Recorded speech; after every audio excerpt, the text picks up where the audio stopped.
This is the Panasonic Lumix LX3, a compact camera from 2008, and in this video I'm gonna show you how this camera performs and why it is basically a Leica camera. The LX3 is equipped with a 1/1.63 inch CCD sensor, which produces 10.1 megapixel images. It is paired with an amazing 24 to 60mm equivalent f2 to f2.8 Leica lens. This lens is extremely good compared to the lenses found in most compact cameras even today. And yes, it shoots RAW, which is a huge plus for those who love to tweak their photos in post like me. The Leica lens is not the only Leica thing about this camera. The Lumix LX3 is basically the same as the Leica Deluxe 4, sharing most of the design and the mechanical components. The only difference is the more pronounced grip on the LX3 and the way JPEGs are processed, with the Deluxe 4 giving a warmer hue. So, in conclusion, they're the same camera with a different branding. One of the most interesting features on the LX3 is its multi-aspect ratio capability. This isn't just a crop. It actually uses different portions of the sensor, so you maintain the highest quality across 4:3, 3:2 and 16:9 aspect ratios.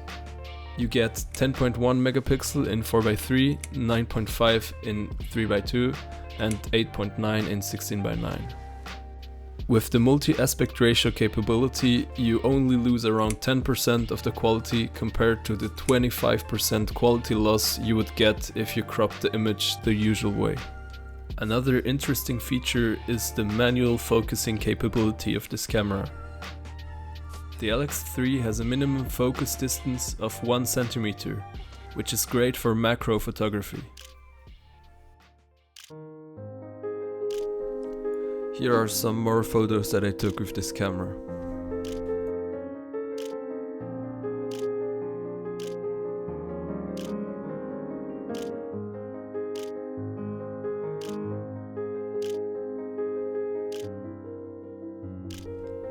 But no camera comes without any downsides.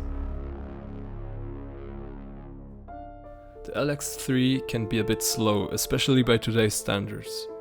The feedback time isn't the fastest, and it can be a bit frustrating if you're used to newer cameras.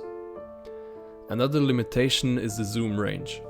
It only offers a 24 to 60mm zoom, which is great for wide-angle shots, but it can feel very limiting if you need to zoom in for distant subjects.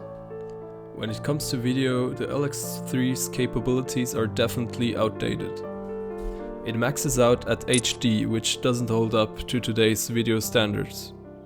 However, this can actually work to your advantage if you're going for a vintage look.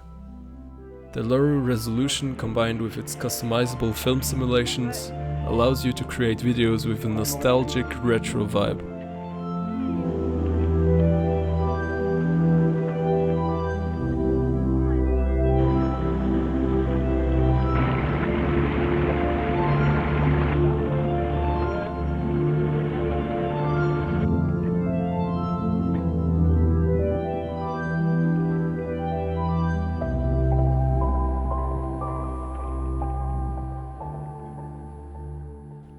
The battery life on this camera is not great, but third-party batteries are affordable and easy to find. Since I bought this camera without a charger and I didn't want to buy one, I just disassembled another Lumix charger that I had laying around to make the LX3's battery fit. And it worked, surprisingly. You can find this camera for around $100 on eBay. And if you're lucky like me, you can get it for under $20.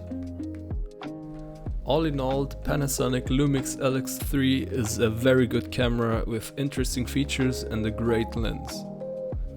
The images have a natural look that's hard to replicate with a phone, and the experience of shooting with a dedicated camera like this without distractions can really bring out your creativity. If you're interested in a Lumix compact camera that has a much longer zoom range, you should check out this video.